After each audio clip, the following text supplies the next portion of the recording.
Вы знаете, мы были на экспедициях по Иркутско-Якутскому почтовому тракту и привезли оттуда очень интересные частушки.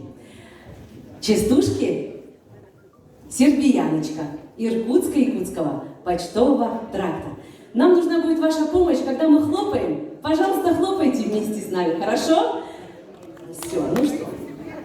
А сербияны, как стенки брят, а растянулась, как червяк, а по полу катается, да за землю хватается.